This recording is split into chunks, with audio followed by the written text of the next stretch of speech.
네, 이번 영상에서는 헌법 대비 방법에 대해서 소개를 해보도록 하겠습니다. 우선 제 실제 점수는 17년도에 헌법이 도입된 이래로 총 3번을 봤는데 17, 18년도에는 80점을, 19년도에는 88점을 맞아서 패스를 했습니다.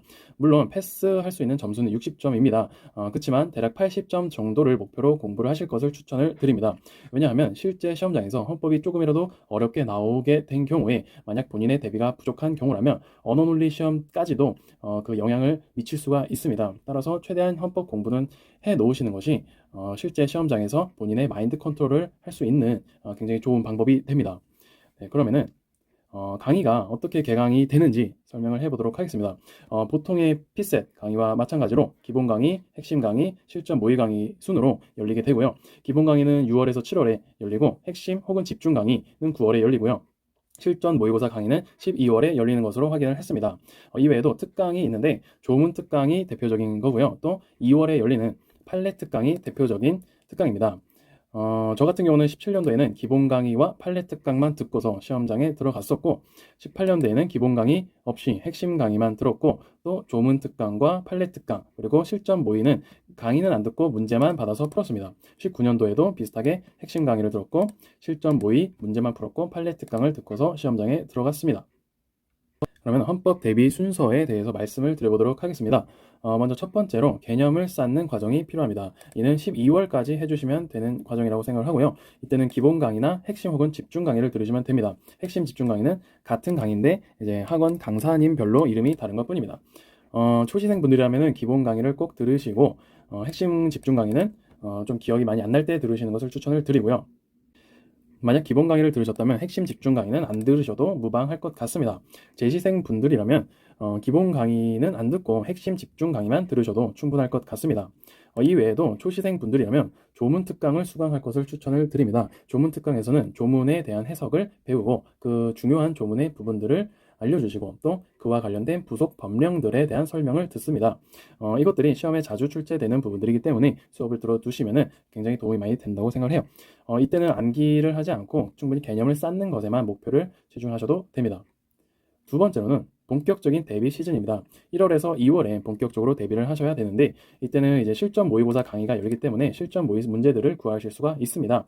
저 같은 경우는 실전 모의 문제만 풀었는데 필요하면은 강의까지 들으시는 것도 괜찮을 것 같고요. 시간이 안 되시면은 그냥 문제만 푸시고 해설만 보셔도 될 것 같습니다. 이때 해설을 보시고서 피드백을 해주셔야 됩니다.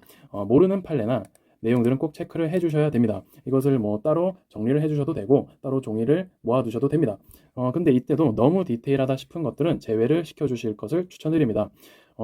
너무 디테일하다 싶은 것이라 함은 본인이 기본 강의나 핵심 개념 그런 강의를 통해서 한 번도 들어보지 못한 것들 이 문제로 나온다면은 일단은 조금 제외를 해주시는 것도 괜찮습니다. 만약에 계속 문제를 풀다가 계속 반복된다면 그것은 그때 가서 챙겨가시면 되고요. 너무 디테일한 것들은 지금 처음부터 챙겨 나가시면은 과부하가 걸릴 가능성이 높습니다. 그리고 이때는 조문집을 틈틈이 보셔야 됩니다. 행정법의 비중을 줄이고 헌법 비중을 조금 늘리셔야 됩니다.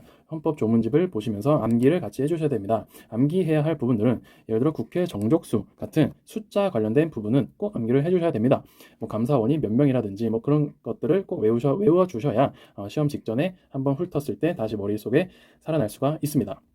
그리고 이때 전국 모의고사가 실시가 되는데 전국 모의고사에 있는 헌법 문제들도 도움이 되는 것들은 충분히 가져갈 만합니다. 이때도 너무 디테일하다 싶은 것들은 과감히 제외를 시켜주시면 되겠습니다. 이때는 만약에 10시간 정도 공부를 한다면 본인의 상황에 따라서 3, 4시간 정도는 투자를 하실 것을 추천을 드리고 좀 공부가 잘 되신 분들은 2, 3시간만 공부하셔도 충분하다고 생각을 합니다. 네, 마지막으로 시험 직전에 대비하는 방법입니다.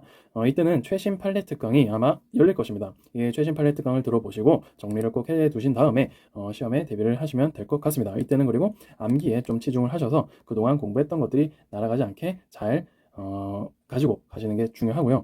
이때는 또 OX 문제나 특강들이 나오는 경우가 있습니다. 이런 OX 문제를 구해서 푸시는 것도 굉장히 개념 체크에 도움이 되고요. 이 특강들도 중요한 부분들을 강사님이 다시 찝어준다는 점에서 굉장히 도움이 많이 된다고 들었습니다. 헌법 대비 방법에 대해서 소개를 해보았습니다. 헌법이 패스, 페일 과목이라서 조금은 많은 분들이 소홀히 하는 경향이 많습니다. 물론 2020년 헌법 같은 경우에는 난이도가 상당히 낮아져서 많은 분들이 쉽게 패스를 했지만 18년도 그때쯤에는 헌법에서 굉장히 많은 분들이 탈락하는 그런 경우가 있었습니다. 아직은 시험이 도입된 지 얼마 되지 않은 상태라서 특정한 경향이 있다고는 말씀을 드릴 수가 없을 것 같습니다. 따라서 지금은 전공법으로 최대한 많은 것들을, 최대한 할 수 있는 것들을 다 공부를 해 놓으신 것이 필요하겠습니다. 네, 그러면 다음 영상에서 찾아뵙도록 하겠습니다. 감사합니다.